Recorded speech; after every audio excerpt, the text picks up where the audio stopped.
Halo sahabat yang dikasih dalam Tuhan, jumpa lagi bersama saya Johnson, Jesus my Savior.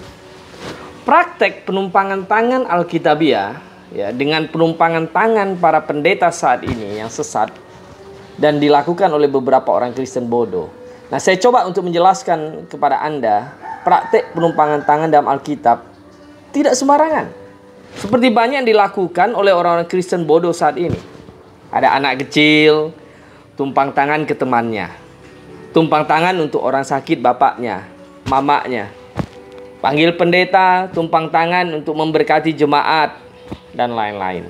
Seolah-olah kalau pendeta tidak tumpang tangan, tidak terberkati. Ini adalah satu kesalahan. Mari kita lihat dalam perjanjian lama. Ya, praktek penumpangan tangan. Sejak manusia jatuh dalam dosa, sampai hukum Taurat diturunkan, adalah masa di mana ayah ya, yang menjadi imam atas keluarganya. Maka kita membaca dalam Alkitab bagaimana Abraham memberkati anaknya, Ishak memberkati anaknya, demikian juga Yakub ya, memberkati anaknya.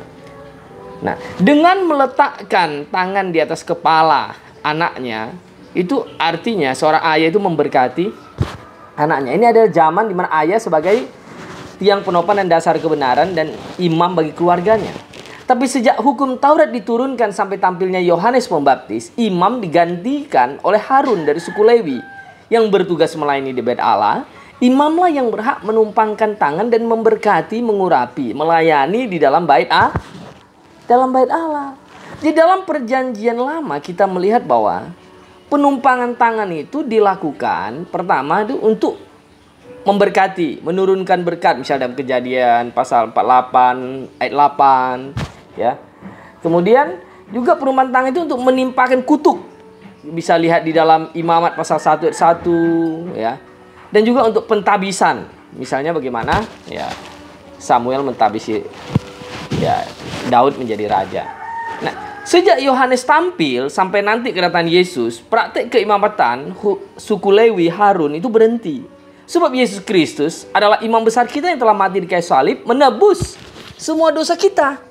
Dan setiap orang yang percaya adalah imamat yang rajani. 1 Petrus 2 ayat 9 ya.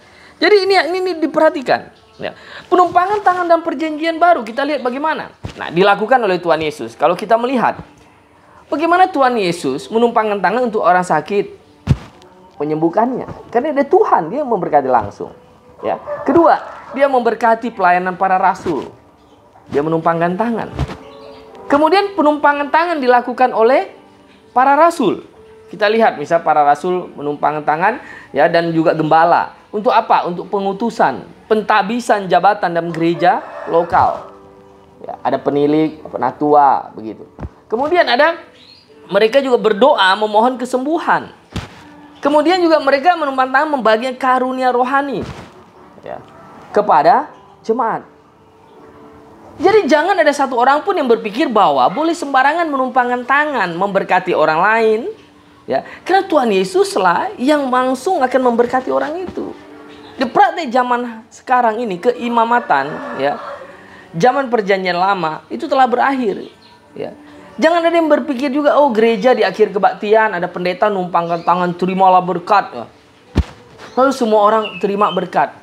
Cukup berdoa, memohon kepada Tuhan Yesus Kristus sebagai sumber segala berkat, dan dia akan memberkati kita.